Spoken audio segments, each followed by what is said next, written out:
ஒரு கிறிஸ்தவ கடன் வாங்கின ஒரு ஆள் என்ன செய்கிறாருன்னா, ஒரு யூதனுடைய கடன் கொடுத்த இவனுடைய வீட்டை கொளுத்துறாரு.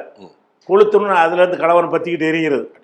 யூதர்களுடைய வீடுகள்லாம் கொளுத்தி அவங்களுடைய தொழிலெலாம் நாசப்படுது. அதாவது கிறிஸ்தவர்களுக்கும் யூதர்களுக்குமாக ஐரோப்பாவில் நடந்த மோதலாயிற்று. மோதல் இப்போ லண்டன்லாம் வந்துட்டீங்க. ஆமாம், அதனால தான் வந்து அதாவது என்ன ஆச்சுன்னு சொன்னால், கிறிஸ்தவ கூட்டணி மதம் மாறு அல்லது செத்துப்போ அப்படின்னு ஒரு கோரிக்கை கையில் எடுக்கிறாங்க. சரி, யூதர்கள்ட்ட கிறிஸ்தவர்கள் சொல்கிறாங்க, நீ கிறிஸ்தவனா மாறு, இல்லைன்னா செத்து மடி, நீ வந்து உன்னை யூதனா வாழ விடமாட்டோங்கிற அளவுக்கு அது முத்துது.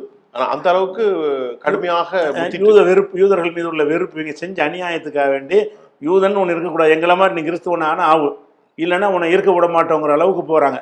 அதுக்கப்புறம் வந்து 1150 யூதர்கள் இதை கேட்டு அந்த தொழில் செஞ்சவங்க தற்கொலை செஞ்சாங்க. யூதர்களை இனிமேல் செய்ய முடியாது போல இருக்க அப்படின்னு சொல்லி 1290 யூதர்கள் பூரா அந்த கிறிஸ்துவ நாடுகளில் நாடு கடத்தப்படுறாங்க. சரி, உங்களால் பெரிய தொந்தரவாக இருக்குது, நீங்கள் இந்த நாட்டில் இருக்க வேணாம். அப்போ நாடு கிறிஸ்தவர்களை பூரா யார் வந்து வட்டி வாங்க அனுமதிச்சாங்களோ அந்த நாடை அவர்கள் வெளியேற்றுகிறது.